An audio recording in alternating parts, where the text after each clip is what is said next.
अदिति चौहान। जी ma'am आपका parcel. भैया नहीं चाहिए प्लीज। मैम अगर आपको नहीं चाहिए तो आपने जहाँ से ऑर्डर किया है वहाँ से आप रिटर्न रिक्वेस्ट डाल दीजिए, वापस हो जाएगा, पर यहाँ तो आपको लेना पड़ेगा। ठीक है दीजिए। मैम हाँ एक गिलास पानी मिलेगा? भैया आप कहीं और पी लो पानी प्लीज। मैम बहुत ज़ोरों की प्यास लगी है। ठीक है लाती हूँ।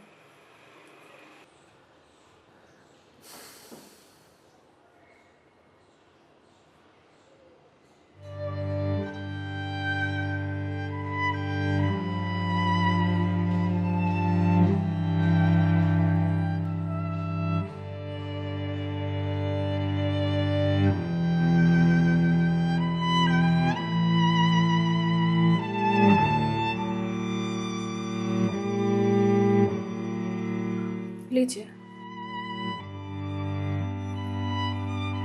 लीजिए भैया, देख क्या रहे हैं?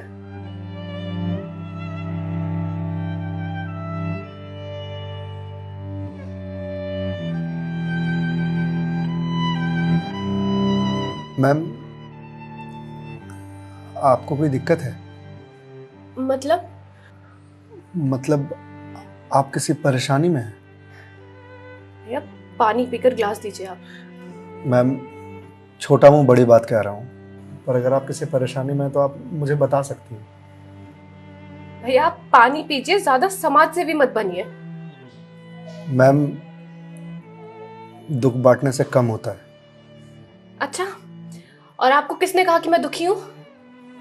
मैम अगर आप दुखी नहीं हैं तो फिर वो फंदा क्यों लगा रखा है?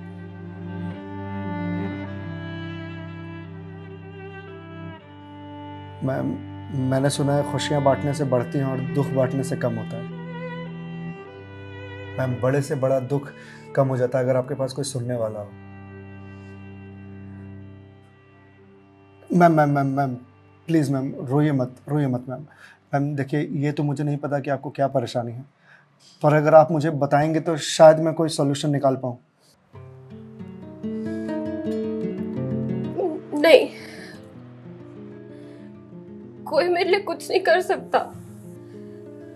मेरे पास अब मरने के अलावा कोई ऑप्शन नहीं है। मैम ऑप्शन तो ढूंढने से मिलता है ना। आप एक बार मुझे बताइए ना, शायद मैं कोई जीने का ऑप्शन ढूंढ पाऊँ आपके लिए। क्यों बताऊं तुम्हें? क्या कर लोगे तुम? मैंने बोला ना, मेरी हेल्प कोई नहीं कर सकता है। मैम आप अगर मुझे नहीं बताएंगे तो मैं वैसे भी कुछ नहीं कर पाऊंगा, पर अगर आप मुझे बताएंगे तो शायद मैं कोई हल निकाल पाऊं। और अगर कोई हल नहीं निकला तो आप तो वैसे भी सुसाइड करने जा रही थी, तो जाने से पहले अपना दुख मुझे बताते जाइए प्लीज।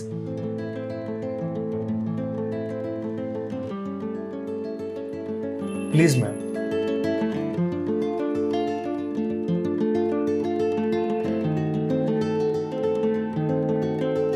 मैं ईएमआईज़ के चक्कर में फंस चुकी हूँ। मतलब मैम? कुछ साल पहले एक कोर्स के लिए मैंने लोन लिया था, फिर उसके कुछ वक्त के बाद एक और लोन, और ये लोन का सिलसिला यूं ही चलता गया। इस महंगाई के जमाने में पैसे की जरूरत तो हर किसी को पड़ती है, मुझे भी थी।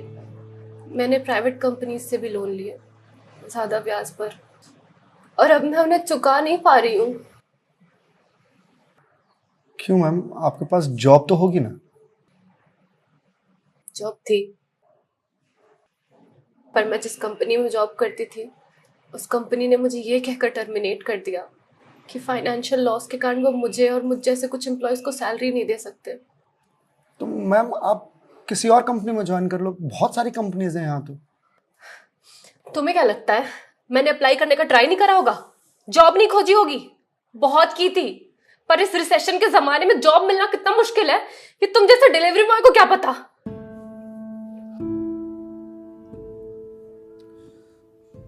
आई एम सॉरी मैम, शायद आप सही कह रही हैं, मुझे इस बारे में कोई जानकारी नहीं। जॉब जाने के बाद मेरे से चीजें हैंडल नहीं हो रही हैं। बैंक से रोज कॉल्स आते ईएमआईज़ भरने के लिए, और प्राइवेट कंपनी वाले फोन कर करके धमकियां दे रहे हैं। मैं इस लोन के जंजाल में फंसती चली जा रही हूँ, और अब मेरे पास सुसाइड के अलावा कोई और ऑप्शन नहीं है। मैम ऑप्शन क्यों नहीं है? आप ये बात अपने घर में बता सकती हैं, अपने पापा को बता सकती हैं। नहीं, मैं ये बात अपने पापा को नहीं बता सकती। क्यों मैम?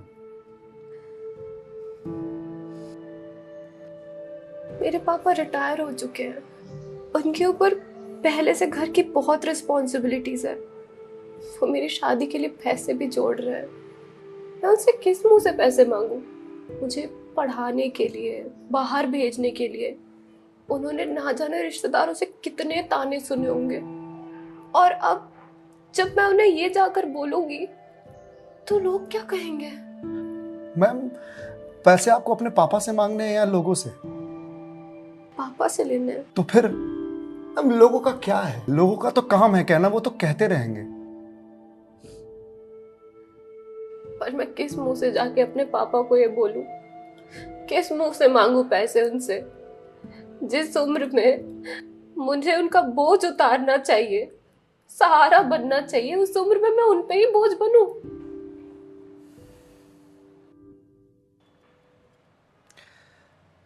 मैम एक बात बताएंगे आप? बचपन में आपके सबसे फेवरेट चीज क्या थी? बचपन में मुझे साइकिल का बहुत शौक था। तो मैम आपको साइकिल किस एज में मिली थी? यही कोई 8 साल की होंगी मैं। तो साइकिल तुरंत मिल गई थी आपको? नहीं, पापा तो मान ही नहीं रहे थे। बोल रहे थे गिर जाएगी, चोट लगा लेगी। तो फिर कैसे साइकिल मिली? बहुत जिद की थी मैंने, बहुत। खाना पीना सब छोड़ दिया था। तो मैम साइकिल के लिए जो जिद किया आपने, तो शर्म आई होगी आपको? तो मुझे मुझे क्यों शर्म आएगी? पापा है वो मेरे, उनसे जिद नहीं करूंगी तो किससे जिद करूंगी? तो मैम जब बचपन में साइकिल के लिए जिद करने में शर्म नहीं आई तो अब क्यों आ रही है? मैम अभी आपने कहा कि आपके पापा आपकी शादी के लिए पैसे जोड़ रहे हैं, और आप तो यहाँ सुसाइड कर रही हो, तो वो उन पैसों का क्या करेंगे? या उन्हें यह जानकर बहुत खुशी होगी कि उनकी बेटी ने शादी का बोझ हल्का कर दिया उनके सिर पर से। मैम आपको मालूम है, हमारे जनरेशन की दिक्कत यही है कि हम अपने आप को इतना बड़ा समझ लेते हैं कि हम अपने पेरेंट्स से ही अपनी बात छुपाने लगते हैं। कभी ये कहकर कि पापा मम्मी नहीं समझेंगे, या कभी ये कहकर कि मैं उन्हें परेशान नहीं करना चाहती, या कभी ये कहकर कि हम दोनों की सोच नहीं मिलती है।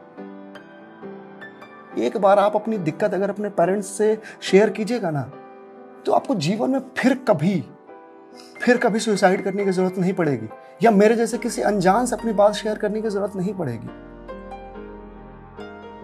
प्लीज मैम एक बार शेयर करके देखिए।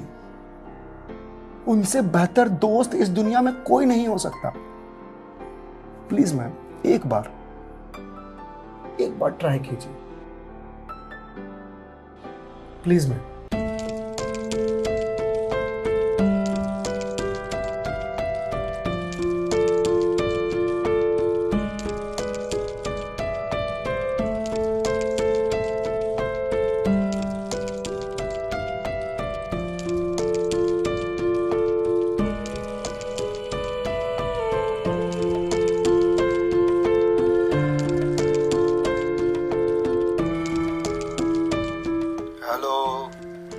हेलो पापा। हाँ अदिति बोल, कैसी है बेटा? पापा मुझे आपसे कुछ बात करनी है। हाँ बोल ना बेटा। पापा मैं क्या हुआ बेटा? पापा मैं बहुत परेशान हूँ। हाँ तो मुझे बता ना, किस लिए परेशान है? अदिति बेटा रो क्यों रही है, बता ना क्या बात है? पापा वो मैंने बैंक से लोन ले रखा था ना,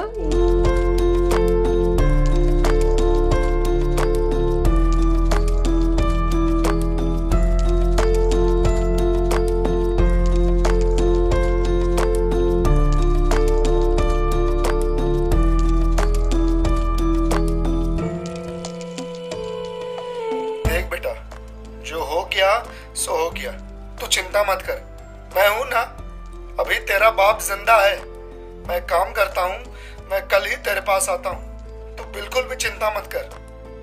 हाँ पापा, आप प्लीज आ जाइए। देखा मैं, आपके पापा आपके एक फोन पर यहाँ आने को तैयार हो गए और आप इतने दिनों से अकेले सफर कर रहे थे।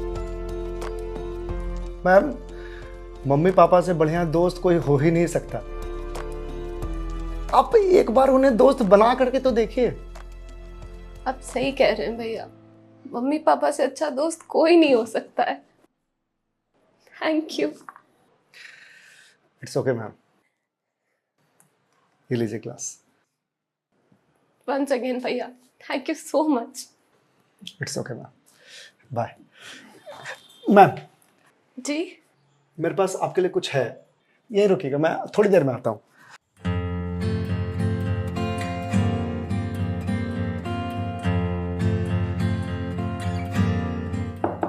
मैम।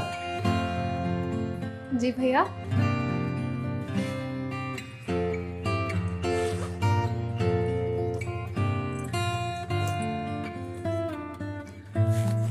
मैम, ये आपके लिए। भगवत गीता? जी मैम। मैम, 2020 का साल मेरे लिए बहुत बुरा था। कोरोना में मेरी जॉब चली गई। पहले के कुछ महीने जो थे वो तो सेविंग्स से निकल गए, लेकिन उसके बाद के कुछ महीने बहुत ज़्यादा टफ था। मेरे ऊपर भी आपके ही तरह बहुत सारे EMIs थे जो मैं पे नहीं कर पा रहा था, जिस वजह से मैं बहुत परेशान था और सुसाइड करने की सोचने लगा था। और एक दिन तो सुसाइड करने निकल भी गया था,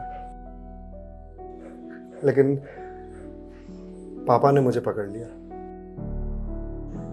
पहले तो बहुत डांटा,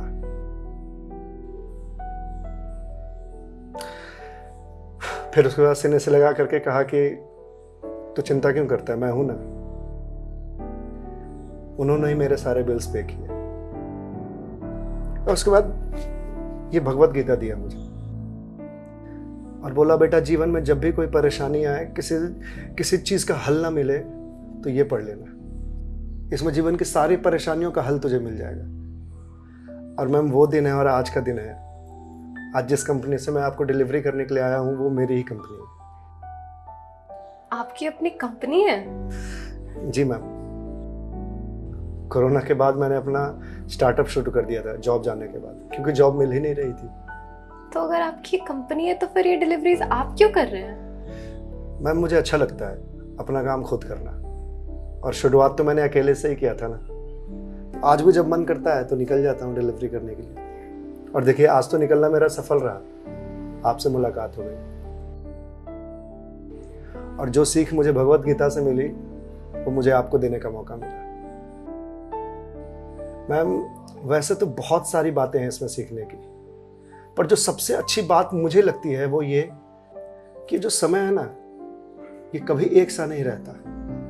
आज बुरा समय है तो कल अच्छा समय जरूर आएगा। आज अंधकार है तो कल सवेरा जरूर आएगा। इसलिए कभी भी अच्छे समय में इतराना नहीं चाहिए और बुरे समय में विचलित नहीं होना चाहिए। समय है, कट जाएगा। मैम, इस एक थॉट ने मेरी पूरी जिंदगी बदल दी।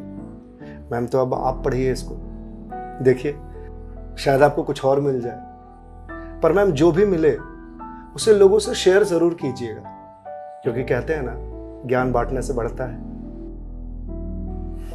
Thank you ma'am.